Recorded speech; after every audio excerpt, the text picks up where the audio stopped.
Assalamualaikum warahmatullahi wabarakatuh. Teman-teman yang sangat saya banggakan, pada video pembelajaran kali ini kita akan membahas materi PPKN kelas 8 bab 4 Semangat Kebangkitan Nasional tahun 1908.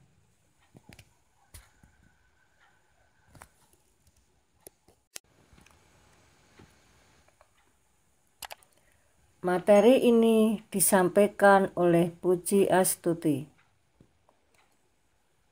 Selamat menyimak, semoga dapat bermanfaat bagi kita semua. Terima kasih.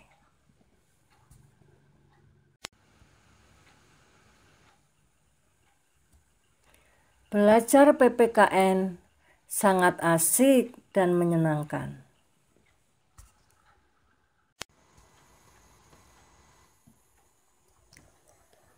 Pada materi ini kita akan membahas dua hal. A. Kondisi bangsa Indonesia sebelum tahun 1908. B. Perintis kebangkitan nasional dalam perjuangan kemerdekaan Republik Indonesia.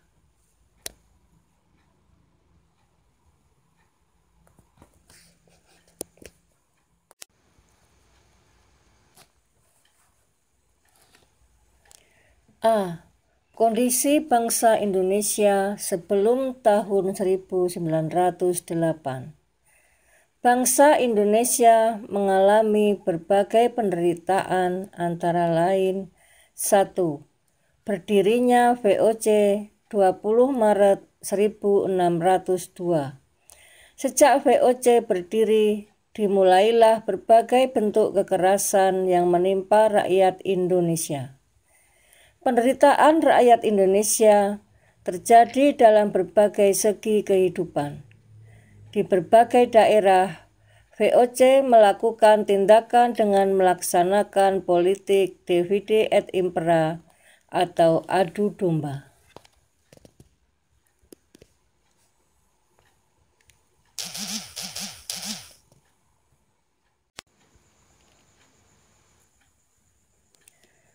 Dua. Upaya kerja paksa atau RODI.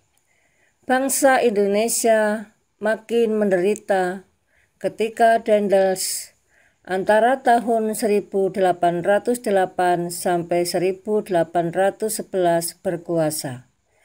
Upaya kerja paksa atau RODI guna membangun jalan sepanjang Pulau Jawa antara Anyer Panarukan untuk kepentingan militer membuat rakyat makin menderita.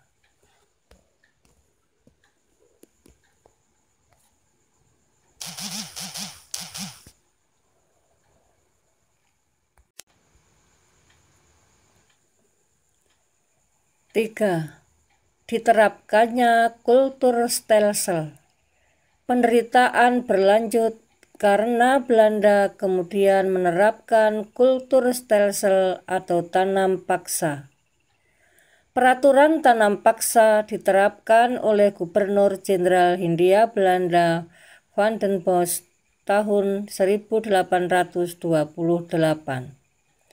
Sistem tanam paksa mewajibkan rakyat menanami sebagian dari sawah dan atau ladangnya dengan tanaman yang ditentukan oleh pemerintah dan hasilnya diserahkan kepada pemerintah.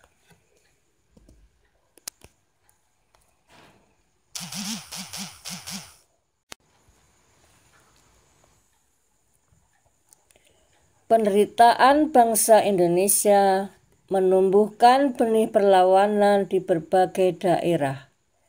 Perjuangan melawan penjajah dipimpin ulama atau kaum bangsawan. Sultan Hasanuddin di Sulawesi Selatan, Sultan Ageng Tirtayasa di Banten, Tuanku Imam Bonjol di Sumatera Barat, Pangeran Diponegoro di Jawa Tengah, memimpin perjuangan rakyat melawan penjajah. Perjuangan rakyat untuk mengusir penjajah belum berhasil. Hal ini disebabkan perjuangan masih bersifat kedaerahan dan belum terorganisasi secara modern.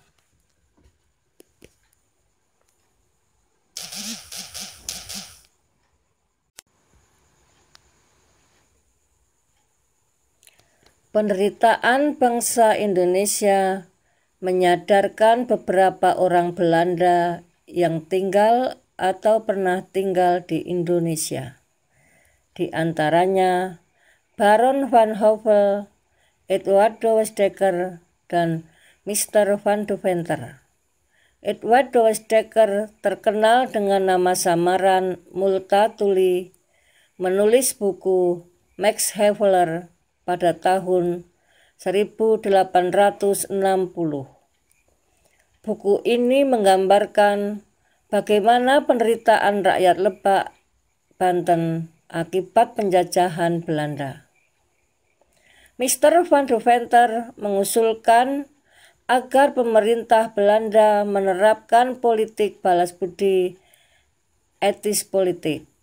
Politik balas budi terdiri dari 3 program, yaitu edukasi, transmigrasi, dan irigasi.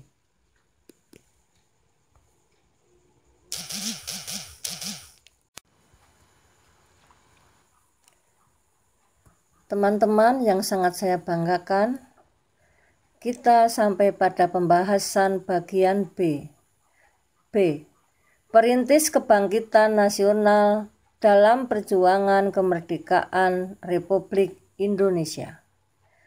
Budi Utomo merupakan organisasi pertama di Indonesia yang bersifat nasional berbentuk modern, yaitu organisasi dengan pengurus yang tetap, ada anggota, tujuan, dan program kerja. Budi Utomo didirikan oleh Dr. Sutomo pada tanggal 20 Mei 1908. Pendirian Budi Utomo tidak terlepas dari penggagas atau pendorong lahirnya Budi Utomo, yaitu Dr. Wahidin Soedirohoesodo.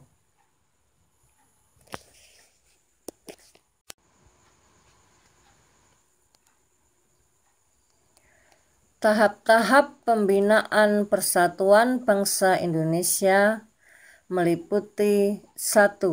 Perasaan senasib. 2. Kebangkitan nasional. 3. Sumpah Pemuda. 4.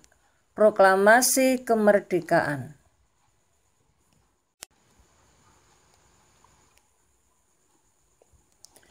Sepuluh masalah pada generasi muda atau pemuda. 1. Masih maraknya tingkat kekerasan di kalangan pemuda. 2. Adanya kecenderungan sikap ketidakjujuran yang makin membudaya. 3. Berkembangnya rasa tidak hormat kepada orang tua, guru, dan pemimpin. 4. Sikap rasa curiga dan kebencian satu sama lain. 5.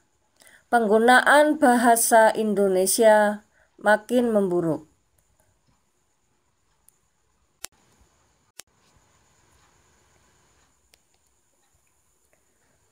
6.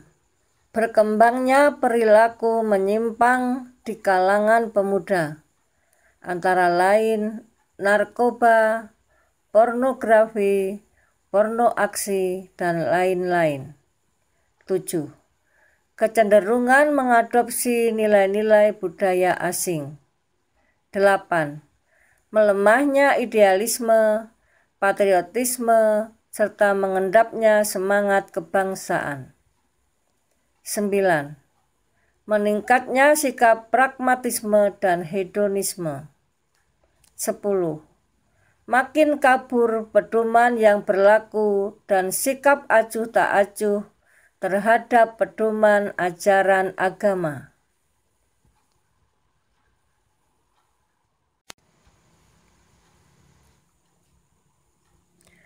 nilai-nilai kebangsaan yang terkandung dalam Undang-Undang Dasar Negara Republik Indonesia tahun 1945 meliputi 1. Nilai religius. 2. Nilai kemanusiaan. 3. Nilai produktivitas. 4. Nilai keseimbangan. 5. Nilai demokrasi. 6. Nilai kesamaan derajat. 7. Nilai ketaatan hukum.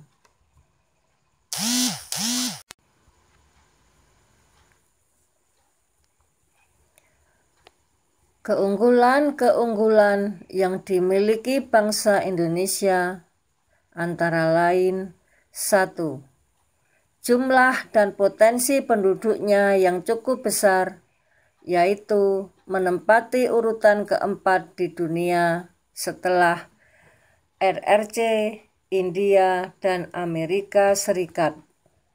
2. Semangat kebangkitan nasional dan Sumpah Pemuda mendorong bangsa Indonesia menjadi salah satu negara pertama yang lepas dari penjajahan. 3.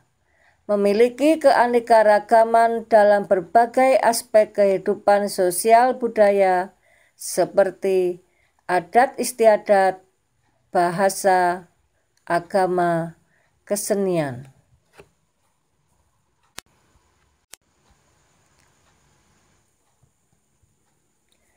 4. Semboyan Bhinneka Tunggal Ika menyatukan bangsa Indonesia sehingga sekalipun terdapat berbagai keanekaragaman, namun prinsipnya kita tetap satu pandangan. 5. Memiliki tata krama atau keramahan yang tidak dimiliki oleh bangsa lain, sehingga sangat menarik bangsa-bangsa lain di dunia untuk datang ke Indonesia. 6. Letak wilayahnya yang amat strategis, yaitu di antara dua benua, Asia dan Australia, dan di antara dua samudra, Hindia dan Pasifik, menyebabkan Indonesia berada pada posisi silang dunia, sehingga Indonesia menjadi wilayah yang amat ramai dan mudah disinggahi oleh bangsa-bangsa lain.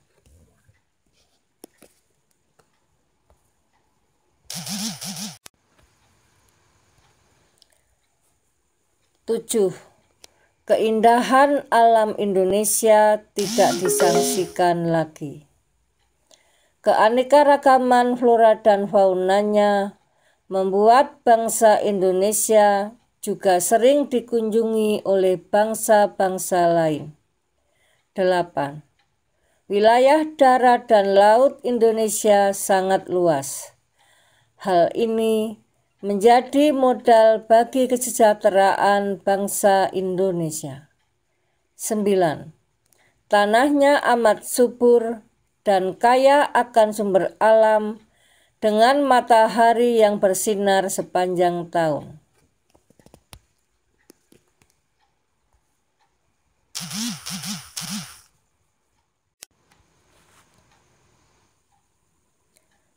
Teman-teman yang sangat saya banggakan, demikianlah pembahasan tentang materi bab 4.